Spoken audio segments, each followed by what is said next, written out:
أيها الملك، إنه قد جاء إلى بلدك منا غلمان سفهاء فارقوا دين قومهم ولم يدخلوا في دينك، وجاءوا بدين مبتدع لا نعرفه نحن ولا أنتم، وقد بعثنا فيهم أشراف قومهم لنردهم إليهم.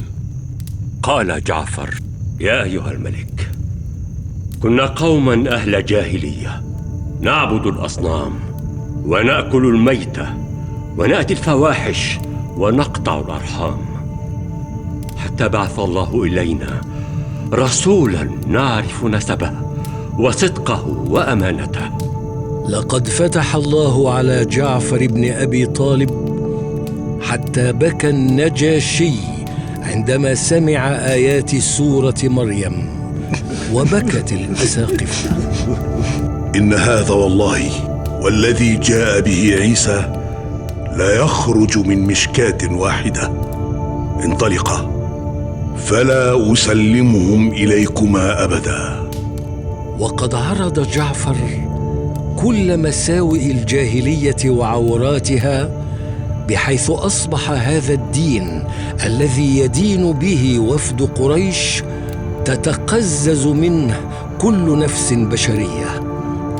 وكانت هذه هي الجولة الأولى، وبين لهم أن النبي لم يبدأ معالجة تقاليد الجاهلية من خمر وزنا وميسر وربا من أول الأمر، وإنما بدأ بلا إله إلا الله.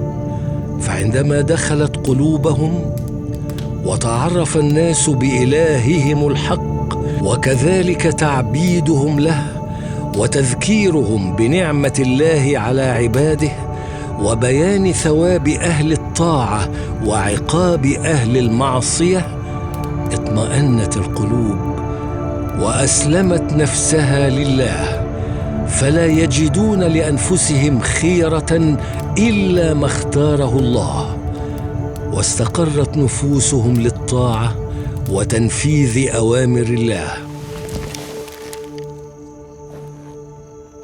هذه كارثة.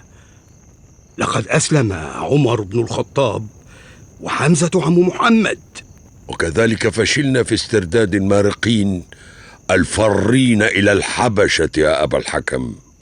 لا أدري ما الذي يغري هؤلاء القوم في دين محمد. حتى أن أبا طالب لم يعبأ بكل ما عرضناه عليه من حلول وإغراءات.